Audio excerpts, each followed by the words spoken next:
रज पर्व हूँ एक कृषिभित्तिक पर्व माटी आउ आकाशर मिलनर पर्व एवं जिते मौसुम बाई प्रवेश करे ता पूर्वर माटी माँ मूर्तिका निजको प्रस्तुत रखे जे रजशाला हम तापर गर्भधारण कर फसल फलेब सभ्यता बंचो जीवन बंचो ये जो महान पर्व ओडिया जातिर यह एक विरल घटना एथे नेता बा साधारण जनता किसी ना ये हूँ आम समस्तंकर मार माँ माटी मार पूजार दिन तेणु रज पर्व हूँ एक महान पर्व लोक मान भितर माटी माँ प्रति सम्मान भाव बढ़िया दरकार ताकू केवल गोटे पर्व भाव में ग्रहण करें ताहा एक पवित्र आह्वान माटी मार संरक्षण कर माटी माँ को सम्मान दियो जो माटी माँ आमर जीवन बंचेबारे प्रभुत अवदान रखे।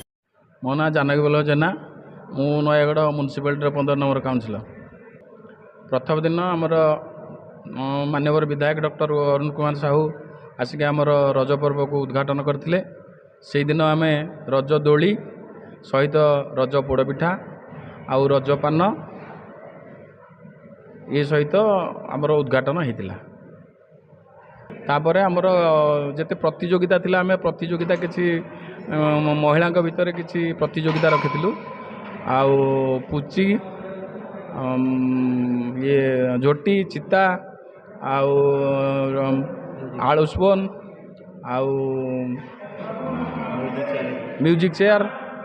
आदि बहुत गुड़े प्रतियोगिता रखिलु से मध्य। द्वितीय दिन आमर जिते प्रतियोगिता होता से जूनियर और सीनियर स्तर में बछा जाइथिला से प्राइज बंटन करने आमर जो शेष दिन ये होता ताकू आमर माननीय विधायक डॉक्टर अरुण कुमार साहू को सहित आमर म्यूनिसिपालिटी काउंसिलर माने जोग देथिले। आउ जेते सब आमर ये होता प्रतियोगितामूलक ये होता से मानकु पुरस्कृत करा जायथिला ता सहित सांस्कृतिक कार्यक्रम रखा जायथिला। छोट छोट पिला माने रज भितर नाच प्रतियोगिता आमर होता आउ डांस प्रतियोगिता होता गीत प्रतियोगिता होता। पूर्वर जो रज थिला ताकू आम समस्ते गाँव में पालन करथिले जोटा कि घरर परिवार बंधुबांधव समस्त साई पड़ोसा को नहीं रज पालन कराउथिला। खाइबा पीवा पिठापणा ठू आरंभ करी नाच गीत चाष खेल ठू आरंभ करी सब प्रकार रजरे गाँव में होता किंतु ताहा टाउन रे संपूर्ण अलगा कारण टाउन लोक माने परस्पर सहित टिके भिन्न ये थांती आउ सेमानकर भाईचारा टिके कम थाए तेणु से माने एई जो एकाठी बसिकी रज पारिबा खाइबा आउ पिठा ये करबा ये सब न थाए तेणु सेई परंपरा को बंची रखिया पई आमे